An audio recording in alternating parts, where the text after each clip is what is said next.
बहुत प्राचीन समय की बात है। दक्षिण भारत के एक घने वन में निषाद राज जाति का एक वीर शिकारी रहता था। उसका नाम था कन्नप्पा। वह साहसी था, सच्चे हृदय वाला था, लेकिन उसे पूजा पाठ, मंत्र, व्रत या विधि का कोई ज्ञान नहीं था। एक दिन शिकार करते समय कन्नप्पा एक पहाड़ी पर पहुंचा।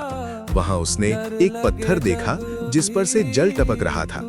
उसे पता नहीं था कि वह भगवान शिव का शिवलिंग है। उसे लगा कि कोई देवता वहां निवास करता है और भूखा होगा। अपने स्वभाव के अनुसार उसने वही किया जो वह जानता था। वह जंगल से मांस लाया, अपने मुंह से पानी भरकर लिंग पर चढ़ाया और बोला, हे देव, मैं पूजा नहीं जानता, पर जो मेरे पास है वही अर्पित करता हूँ। उसकी यह पूजा विधि शास्त्रों के विरुद्ध थी, लेकिन भावना शुद्ध थी। भगवान शिव उसकी निष्कपट भक्ति से अत्यंत प्रसन्न हुए। भगवान शिव ने उसकी भक्ति की परीक्षा लेने का निश्चय किया।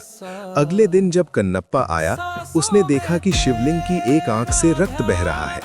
वह व्याकुल हो उठा। बिना एक क्षण सोचे उसने अपनी एक आंख निकालकर उस स्थान पर रख दी।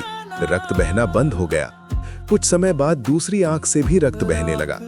अब कन्नप्पा के पास केवल एक ही आंख बची थी। उसने बिना किसी भय के दूसरी आंख निकालने के लिए अपने पैर से लिंग को चिन्हित किया, ताकि अंधा होने के बाद भी सही स्थान पर आंख रख सके। जैसे ही उसने अपनी दूसरी आंख निकालने के लिए हाथ बढ़ाया, भगवान शिव प्रकट हो गए और उसका हाथ पकड़ लिया। भगवान शिव ने कहा, कन्नप्पा, रुक जाओ, तुम्हारी भक्ति ने मुझे जीत लिया है। ऐसी भक्ति संसार में दुर्लभ है। भगवान शिव ने उसकी दोनों आंखें लौटा दी और उसे मोक्ष प्रदान किया।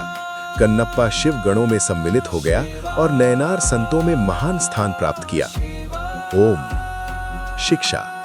अनपढ़ भक्त भी ज्ञानी से श्रेष्ठ हो सकता है।